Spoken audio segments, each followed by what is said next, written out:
Hello students, मैं निखिल रघुवंशी एक बार फिर से आप सबका स्वागत करता हूं अपने चैनल में जिसका नाम है SOL। SOL का अर्थ साक्षर ऑनलाइन लर्निंग है। आज जो मैं वीडियो आप सबके सामने लेके आया हूं उसका नाम है रूसी क्रांति।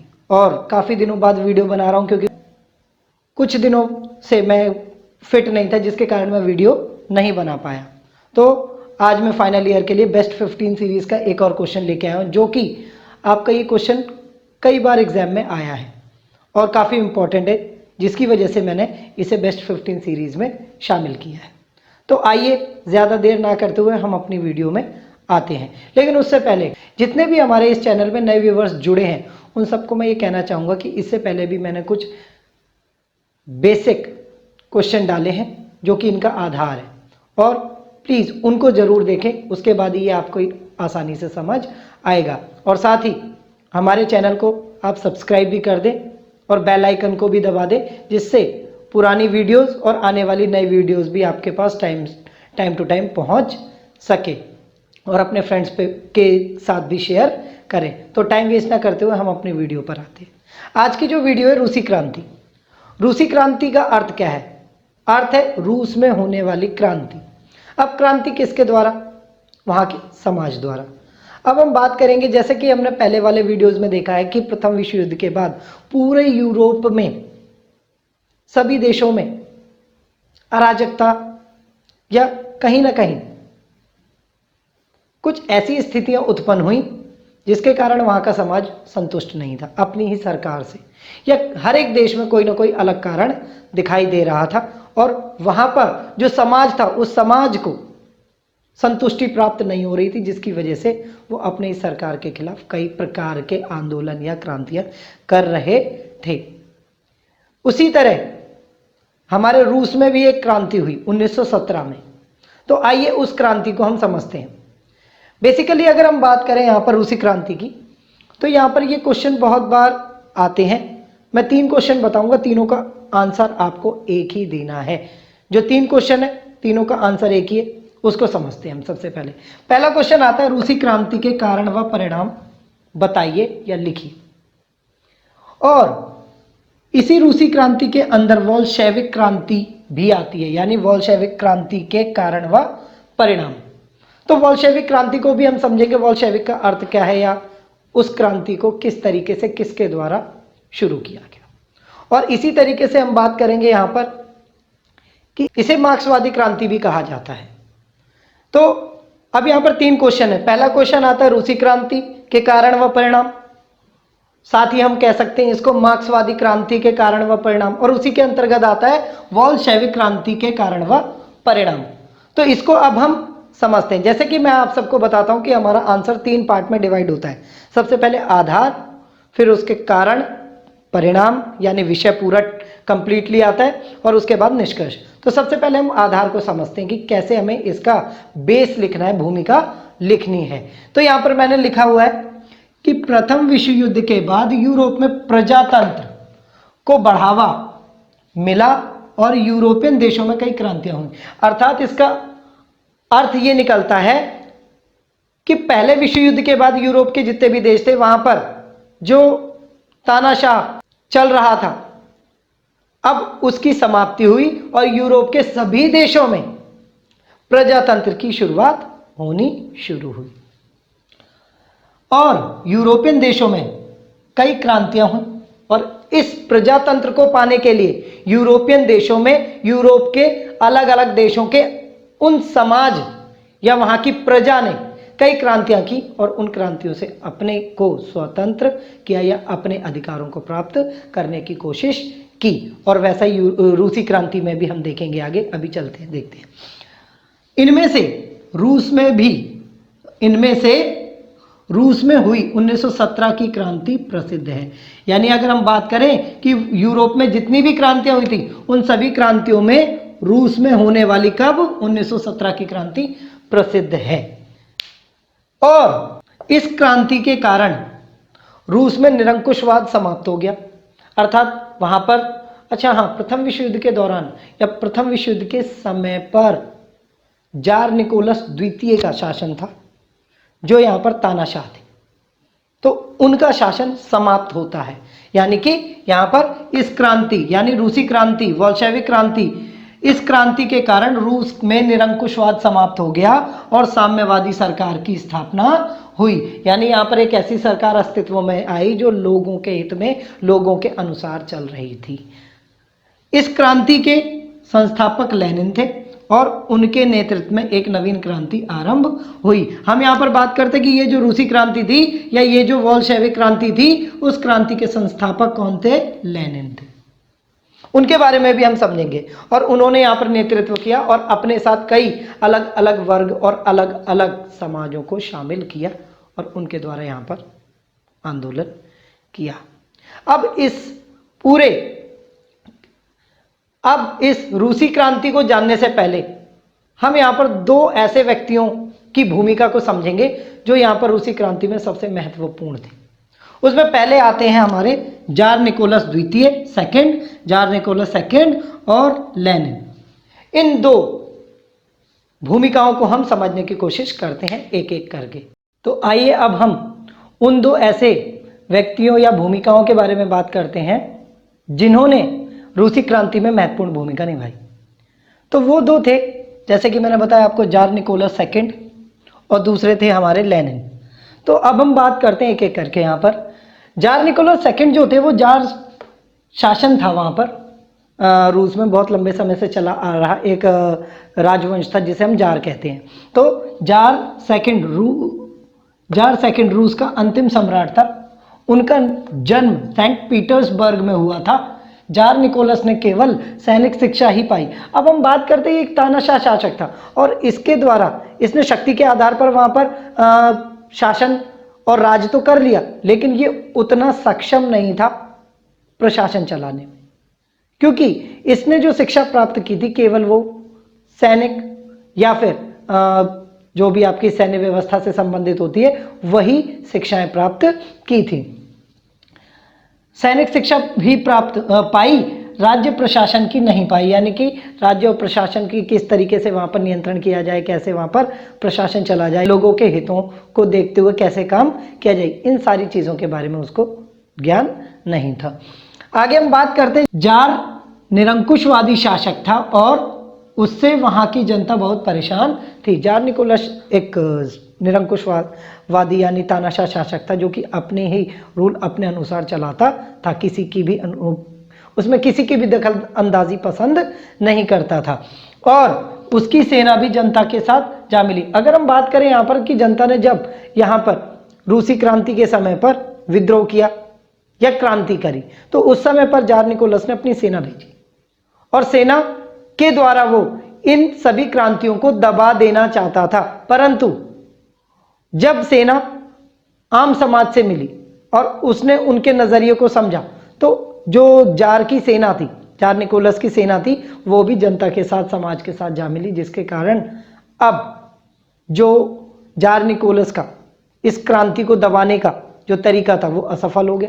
अर्थात जार निकोलस असफल हो गया और उसे अपनी सत्ता छोड़नी पड़ी। आगे देखते हैं।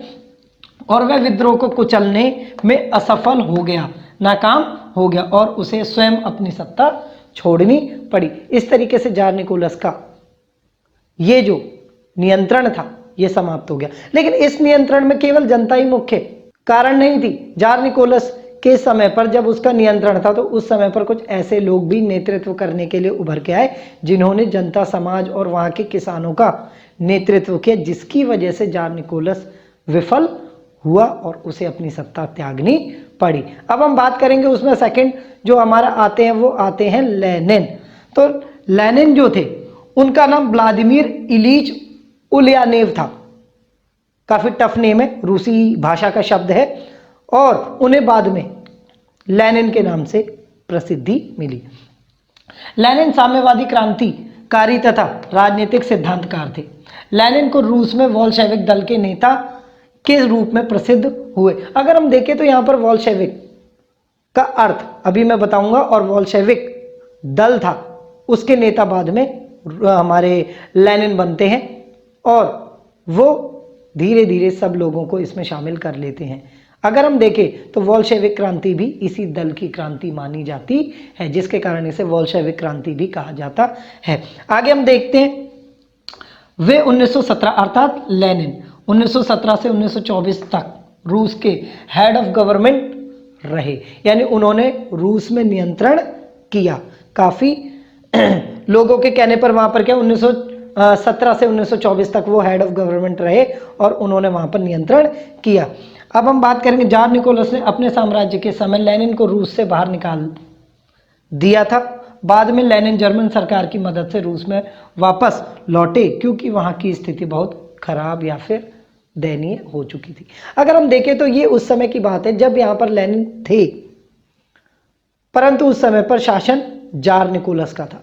और जार निकोलस यहाँ पर क्या है कि सभी लोगों को या सभी लोगों का निर्दय या बर्बरता पूर्वक शोषण कर रहा था। समाज का कोई भी वर्ग उससे संतुष्ट नहीं था, खुश नहीं था, जिसके कारण यहाँ पर क्रांति की स्थिति उत्पन्न हुई।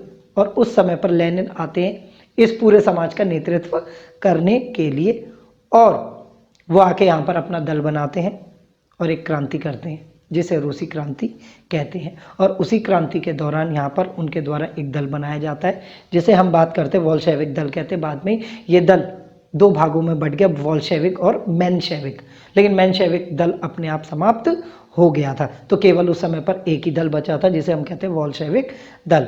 और इसके क्रांति के आधार पर जार निकोलस को अपना पद सत्ता त्यागनी पड़ी। आगे हम देख ऐसे कौन से कारण थे जिन कारणों की वजह से रूस में क्रांति उत्पन्न हुई या रूस में क्रांति जैसा माहौल उत्पन्न हुआ। उन सभी कारणों को हम अब यहाँ पर विस्तार पूर्वक एक एक करके देखने की कोशिश करते हैं। आइए अब हम उन कारणों को देखते हैं जिन कारणों की वजह से रूसी क्रांति हुई या फिर वोल्शेविक क्रांति हुई। तो सबसे पहला कारण आता है यहाँ पर जार निकोलस का निरंकुशवाद। जार निकोलस जो कि एक निरंकुशवादी शासक था और अपने आप को वो देवताओं या ईश्वर का दूत मानता था, जिसके कारण वहाँ पर वो पूरी तरह से नियंत्रण करता था और बर्बरता पूर्वक वहाँ के समाज का दमन भी करता था। वो किसी की नहीं सुनता था।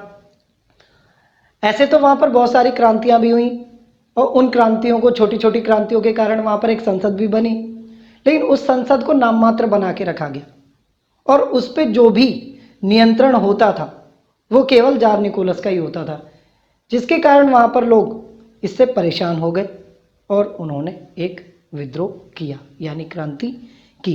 तो पहला कारण तो ये हुआ। दूसरा कारण इसी प्रकार से यूरोप में लोकतंत्रवाद का प्रसार।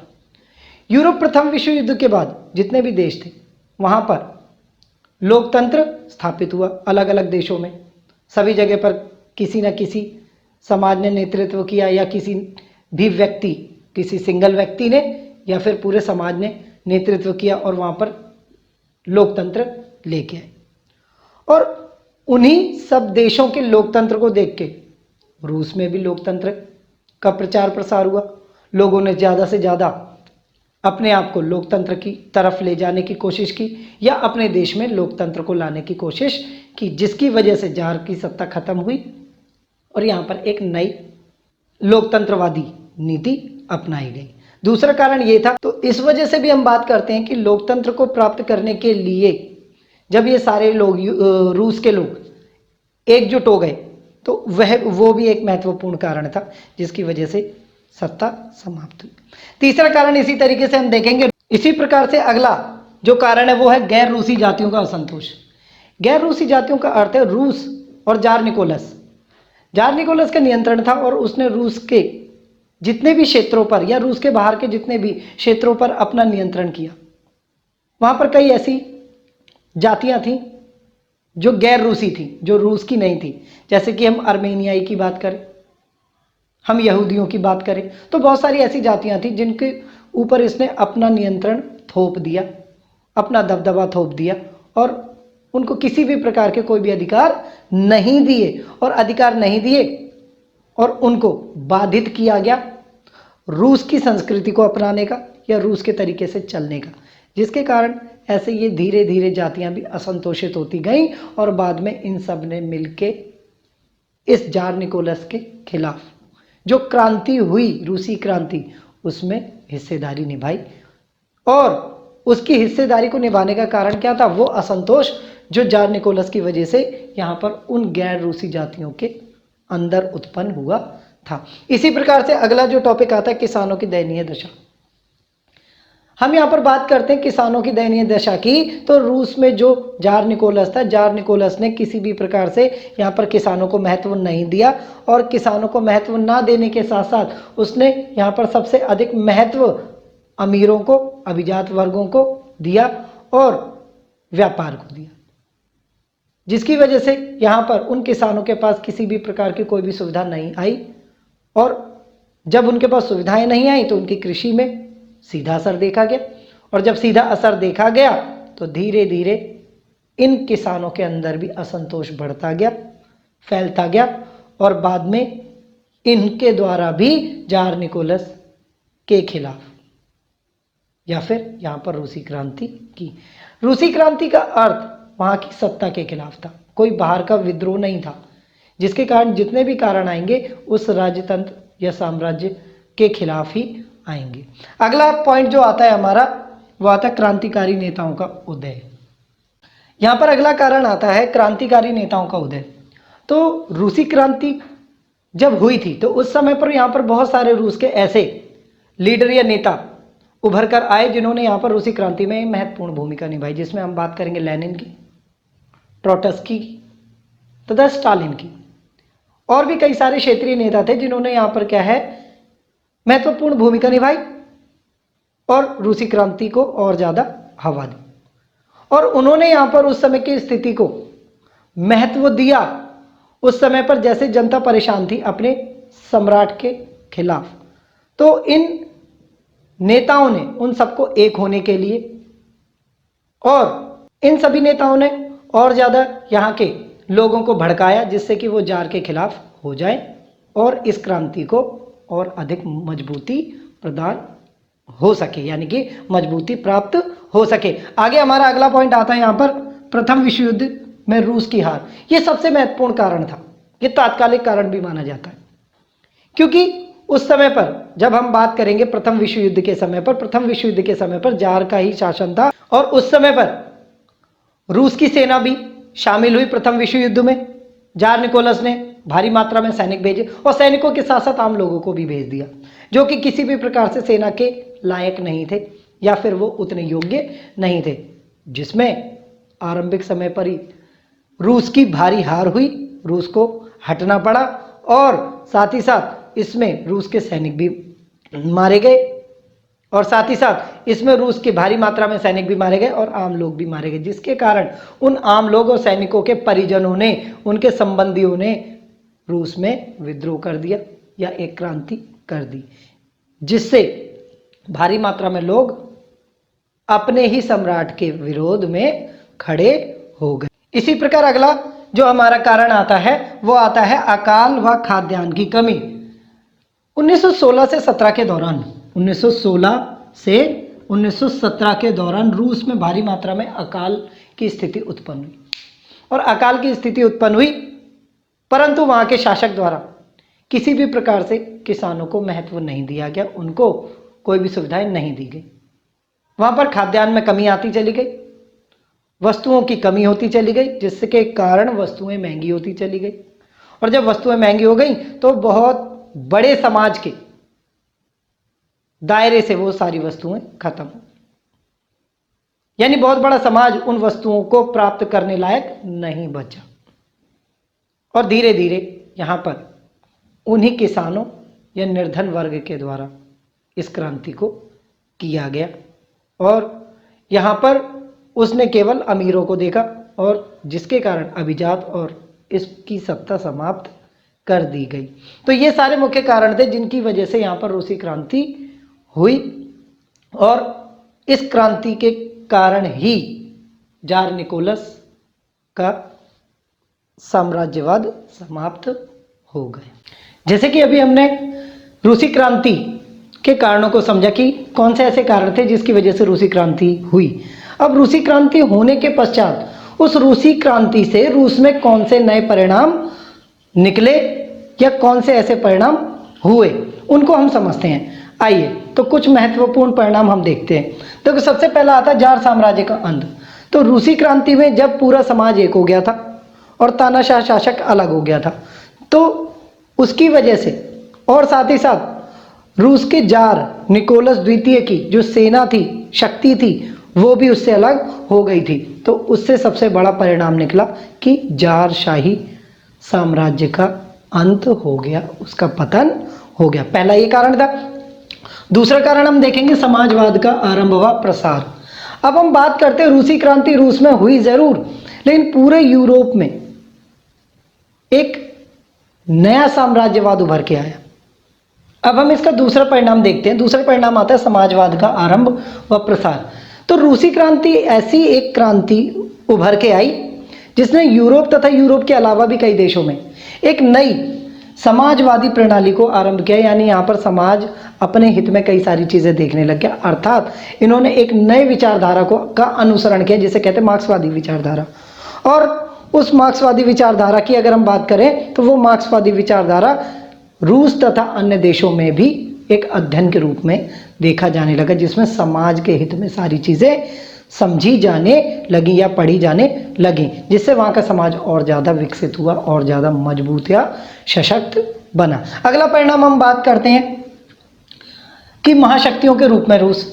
तो रूसी क्रांति के बाद जब यहाँ पर जार की सत्ता खत्म हो गई, उसके बाद एक नई सरकार आती है। वो सरकार रूस के हित में काम करती है, वहाँ के मजदूर, वहाँ के निर्धन वर्ग तथा किसानों के हित में कार्य करती है। और वहाँ पर सभी वर्ग जब संपन्न होते हैं तो धीरे धीरे पूरे रूस का विकास होने लगता है और ये रूस धीरे धीरे एक महाशक्ति के रूप में उभरने लगता है। तो एक ये भी परिणाम निकला रूसी क्रांति के कारण। उसके बाद हम बात करेंगे साम्यवाद को बढ़ावा।